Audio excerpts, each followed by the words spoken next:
Good morning. How are you today? I'm okay. I'm still having my episode. I had to go to the shop yesterday, but it went alright.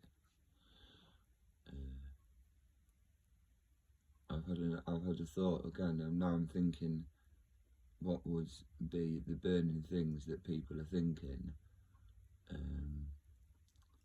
that are things that they probably hear a lot from people who do have the belief and the conviction.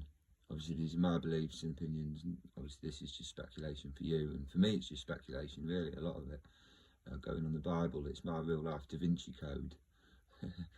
Essentially trying and translate the Bible into a modern understanding and using analogies from modern scenarios that I feel fit together and help us understand a lot more about the Bible, because it was written obviously like over 3,000 years ago, so it's gonna be tough.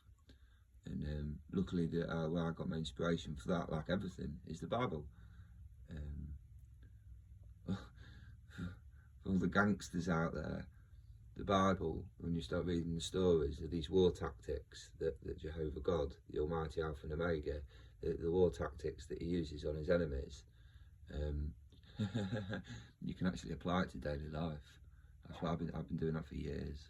All the nasty stuff, all the real manipulative, like, you get it all from the Bible. And and I'm only saying that, I'm not trying to encourage anyone, definitely not, because in this world, and obviously we're waiting for the new world. In this world, obviously we have to obey the current government, which that's very important, because God hates rebellion, and so that rebellion is why this all started. The devil rebels and stopped doing his job as the warden of the Garden of Eden, and because he rebelled and refused to go, yeah, sorry about that, stealing all the praise and the glory, essentially the money, the currency that they used, he kept stealing it instead of passing it on up the food chain. And yeah, he got caught stealing, and he refused to apologise, and he challenged God for leadership. So obviously, because God's not a dictator, and he can't just kill him straight away, because everyone would wonder if the devil could have done a better job. So he's not a dictator, so it's a judicial process, and it's happening now. And the problem for us is that every 1,000 years for us is like a day to God. So So it is taking a while, but it's just to root out all the people who might have done bad things, and in certain circumstances or fit settings that weren't really their fault, and the outcome was them doing maybe an extremely bad thing. But deep down, Jehovah will know that they're not a bad person. So I would speculate that's another reason why we have a lot of time for this. Give them enough rope and they'll hang themselves. If you give someone enough rope, they'll either see their, essentially, I believe, black and white thinking again, Mr. Rain Man here, with my BPD brain, I essentially believe they'll either change over time and see the error of their ways, and obviously if they change and see the error of their ways, naturally with it, a deep sorrow for what they've done and the effect they've had on their victims will come. And at that point, if when they do feel like that and then they find God, that's the point when they will be forgiven. So that's really nice and comforting. I mean, to be fair, to bring it into modern life, you do hear about a lot of these hard time people in prison who are obviously in prison for life, and they're not going anywhere, but they're in there for life. And a lot of them will read the Bible and turn to God. And you'll hear about them, won't you? The stories how these big hard men, the people you would just not mess with one little bit, they're turning to God, and obviously because of their influence, I'd imagine in the prison system, they're able to help other people. And again, God works in mysterious ways, and I think that really means that what he does is he uses the world, the bad world around us, the wicked one's world, that he's engineered for 3,000 years, and he's a very clever man anyway. So unfortunately, the devil's clever. Yeah, that's a problem. Yeah, he's not yokel. He's definitely not yokel. Yeah, he's clever. That's the problem. and he's had a lot of time manipulating, trying things out. So now at the end of the movie, the beginning of the end action sequence, this is where I'm compelled to spread my belief and conviction. I don't want to offend anyone. Obviously, I very much respect everyone for their individuality and individual beliefs. And with my BPD black and white brain, thinking I don't really see people. It's hard for me to see people in groups. I see people as individuals, and I believe that we're now so close to the end. It's crazy. All the signs are there, to be fair. It's not publicised and it's not believed in, quite frankly. But apart from that, the signs are there. It's just the fact that no one wants to believe in it because it has major consequences.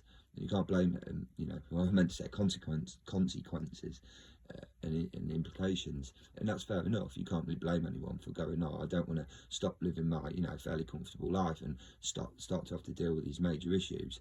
And that's why it took me, over 2 years, it probably took me a good 6 months to really sink in. It's such a long period of time, and the problem is, I feel at the minute, I really don't think we've got such a long period of time. All the signs are there that this is the end of the waiting period, the 7 years. The prophecies, all the big ones, the nasty ones, are starting to be fulfilled now. A lot of them mimicking the plagues from Egypt. Locusts, swarms of animals and insects. And something that's scary in the Bible, it says that the beasts will rise up from the earth and consume and devour people.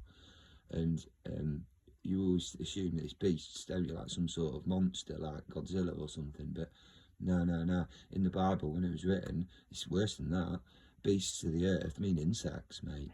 Insects, frogs, everything that nature is what atheists call God. If atheists want to describe God without calling God God and acknowledging there is a God, true God, who created everything that's beautiful originally, then they'll call it nature.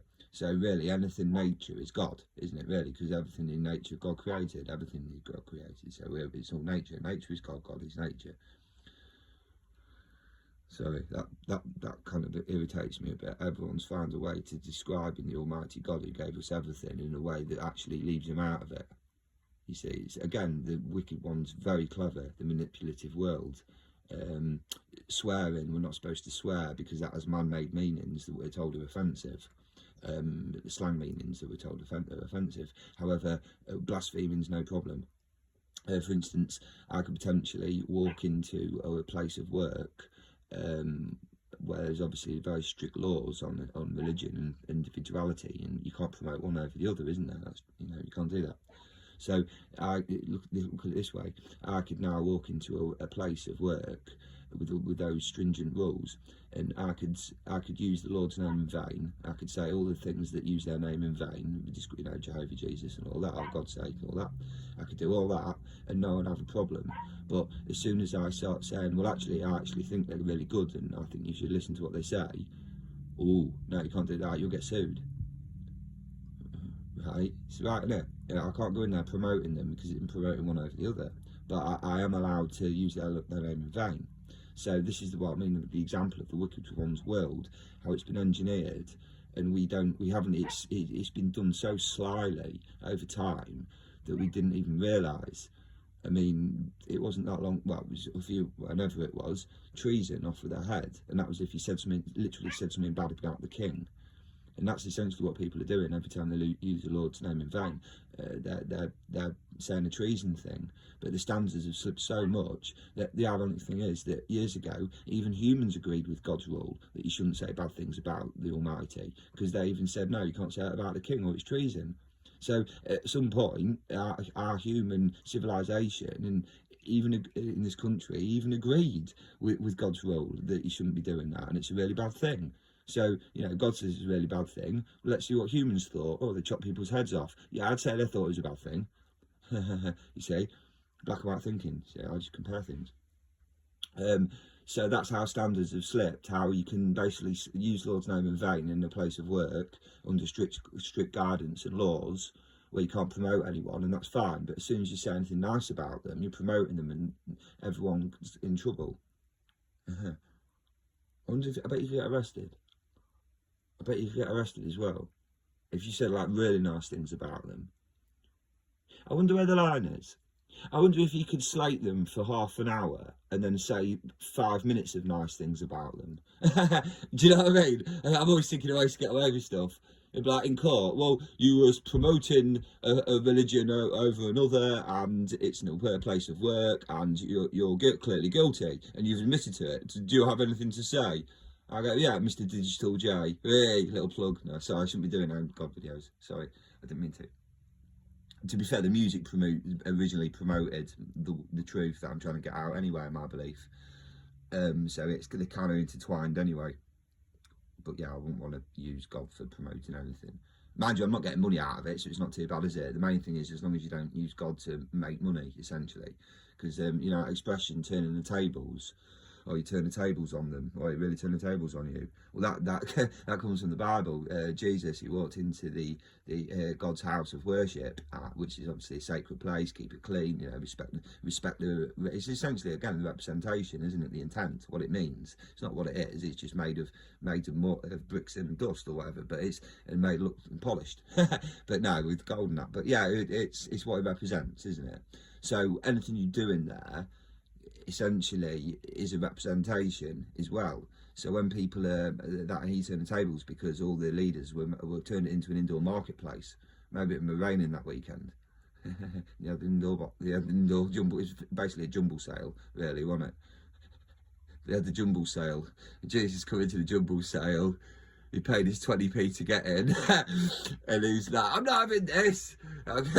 He turned the tables, flipped them everywhere. He did. No, seriously, he did. Turn the tables, and he was like, how dare you do this in the house of God? How dare you? And that's interesting. Oh yeah, and quickly, and then on the way out, he went, I want my money back. I got his 20p back.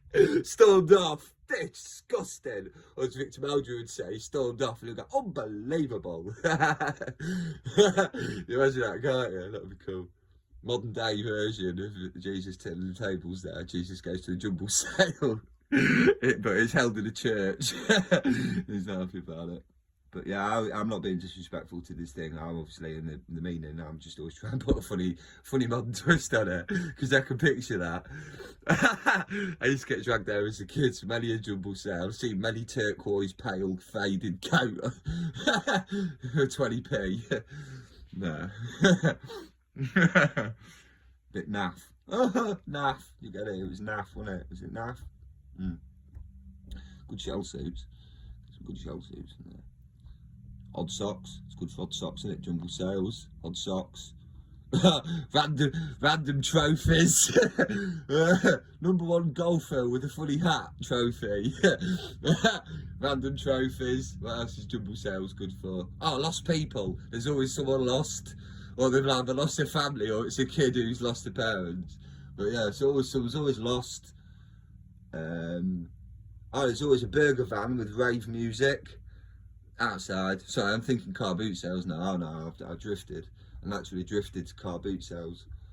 But yeah, I mean, that's what they did when they turned the tables. Jesus, you know, he thought he was attending a car boot sale and it was raining. Come to buy some stuff from the market. Because he still did normal stuff. All joking aside, it's interesting, isn't it? You think, how would he actually live his life? Like, not like a film where all the highlights are put into one. Like, actually, minute by minute, how would he live his life? And he's a human, isn't he? So he's in human form on Earth. So he would just do normal human things, whatever, for that time period, I'm assuming. I know one interesting thing that I liked. He said that because obviously Jesus is promoting like everything that's good, and he was humble. Humbleness is a big thing, isn't it? Because it says in the Bible clearly that only the meek will inherit the earth. And that's quite a nice, again, a comforting thought if you are a meek person. And I'd like to think I am when I'm not getting upset about things. Like now I feel quite meek and humble. Yeah. I don't feel above my station. I don't feel like I'm on a righteous mission or trip. Or no. I feel alright. And yeah, that's promoted as well. That's good. But yeah, Jesus, he took action. Sorry, I forgot a little bit. Jesus took action sometimes.